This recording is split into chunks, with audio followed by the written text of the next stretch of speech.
I think just execution. Obviously, we were able to run the football. That was big. That's a really good defensive line, and the O-line stepped up and we were able to run it down there. And we found a way to get in the end zone. And when you get in the end zone, you get points on the board. Now it's about cleaning up the turnovers. I think if we can do that, we can start hitting our stride. Guys, it looked like Collins either punched you or grabbed your throat on that play. Can you tell us what happened? And it did seem to kind of fire you up even more.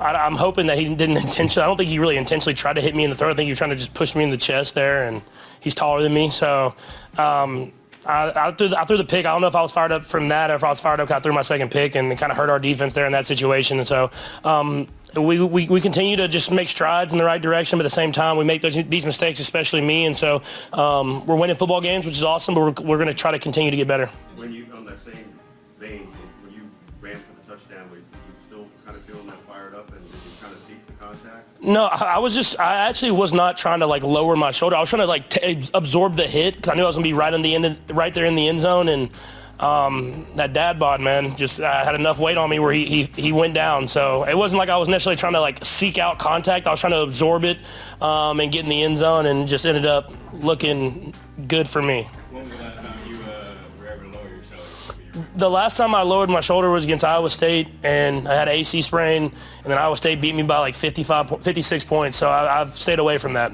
Did the dad bod help you on the sideline? Yeah, it was. I was stopping and was gonna try to just get the first down, and I haven't seen the play, but the dude either overran or kind of got a little bit of a block there, and so once I got on the sideline, it opened up, and I was able to get down there, and I thought about cutting it back, but I'll save that for the playoffs, and then right now I'm gonna just continue to run out of bounds.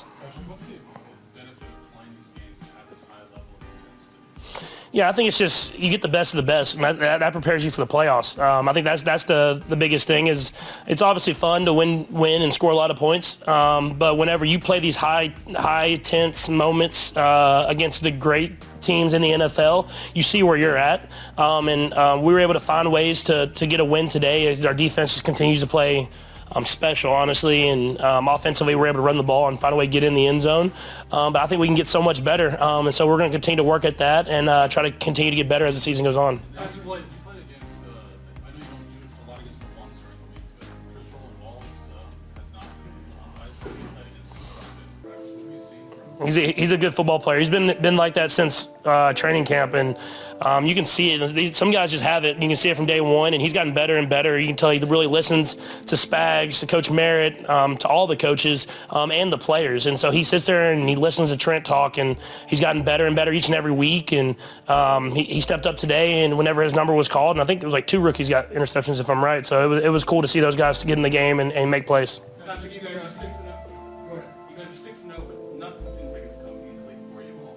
Is that frustrating, or does it make it that much more rewarding when you're able to find different ways to win? I don't want to say it doesn't come easily because we're winning games against good teams by a good amount of points, and that's as easy as it. I mean, that's easy for the NFL, but I just don't think it's normal for what you've seen from us because there's not a lot of passing touchdowns. There's been a lot of turnovers, especially by me, and so I think it's just showing the versatility of our team. It's not just about me. It's not just about the stats and the light show and stuff like that. It's about playing team football, and I believe that if we continue to work, we'll get better offensively, throwing the ball down the field. But until then, it's nice to know that we have a great running game. We got a great defense, and we're able to execute whenever the time comes to win football games. Patrick, the interceptions, any common threads there from your perspective? The first one, the guy was open. Jody was open on the slant. It was going to be a catch and tackle, trying to just gain some back because we were in second and long. The D-line made a good play. He got his hands up, knocked it up in there, and made a pick. And then the second one was just trying to go to my matchup with Xavier, and obviously you saw the feet got tangled up there, and he ended up losing his balance and falling down, and their guy made a good play. I mean, I felt like in the interceptions I was going to the right direction in the right spot. Just you get unlucky sometimes, but I gotta still clean it up, and that's stuff I have to work on. There's too many interceptions spots, and so in order for us to even take another step, it's going to be about me taking care of the football, scoring those touchdowns in the red zone like we did today, and then letting our defense really eat and letting Spags be Spags. It seemed pretty chippy overall today in a lot of ways. I wonder if on the touchdown it looked like you had something to say. Are we going to hear you on mic'd up with you woke up in the wrong gentleman? I think I just said, I hope I score a touchdown. So it was, I got pretty hyped up there just because it was 4th down and got in the end zone in a big moment. But I don't remember exactly. How similar was that? Similar motion, a different play, but a similar motion just based off how they guard the motions. And I wish when I look back on it, because I kind of threw it, and then my next read was coming across the field, and I think he was wide open. So he slipped, and he was going to be open, and it's not there. It's just about finding a way to reset back, get to your next read, and I might still be able to throw a touchdown, even though we didn't show it exactly how it was drawn up.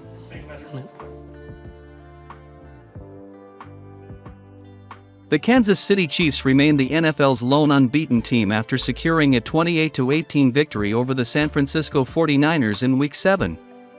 Despite the absence of all the flashy stats, the Chiefs continue to find ways to win, overcoming adversity week after week. This week's challenge was the passing game, which struggled once again to find its rhythm against a tough 49ers defense. Quarterback Patrick Mahomes threw 2 interceptions, extending his streak to 6 consecutive games with a pick this season.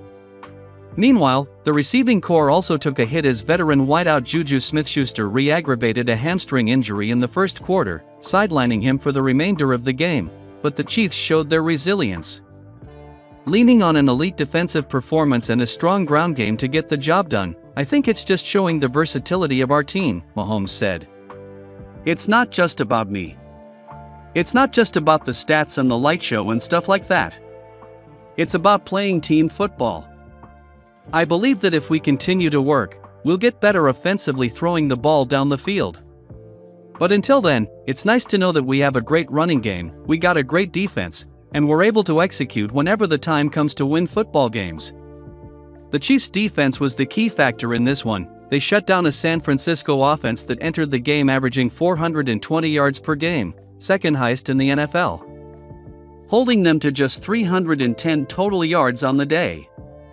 Justin Reed and rookies Jaden Hicks and Christian Roland Wallace came away with 3 interceptions on 49ers quarterback Brock Purdy, 2 of which directly led to Chiefs touchdowns. Kelce was mostly a non-factor in his team's victory, reeling in 4 catches on 5 targets for just 17 yards. The meager stat line marked the second time this season that Kelce has failed to amass at least 20 receiving yards in a game. His only lower offensive output came in Week 2 against the Cincinnati Bengals, during which he caught just 1 pass for 5 yards. As the game transpired, the songstress was gearing up for her Eras Tour performance at Hard Rock Stadium in Miami, Florida. Since making a surprise appearance at a Chiefs game last September, Swift has attended many of the team's contests over the last 2 years, including Super Bowl 58 in Las Vegas. In this season alone, she's been in person for Kansas City's season opener against the Baltimore Ravens, win over the Bengals, and Monday Night Football clash with the New Orleans Saints. It wasn't long ago that Kelce appeared to be turning a corner amidst an uncharacteristically slow start to the season. During the Chiefs' wins over the Los Angeles Chargers and New Orleans Saints, the 35-year-old amassed 16 receptions on 19 targets for 159 yards. Defensively, I thought we just played great football, head coach Andy Reid stated. 3 turnovers against a really good offense that, in some categories, is first in the NFL. Those turnovers led to 14 points, just a great thing. The Chiefs paired their defensive dominance with a physical ground game, racking up 184 rushing yards and 4 rushing touchdowns. Starting running back Kareem Hunt set the tone with a hard-fought 1-yard touchdown for the team's first score in the second quarter. Kansas City's success in the red zone was a significant key to Sunday's victory. They were 4 for 5 in the red zone, as Hunt described the offense's mentality, finishing drives with a physical ground attack. The key is it's a mentality, Hunt said about the team's red zone execution. Everybody's got to be on the same page.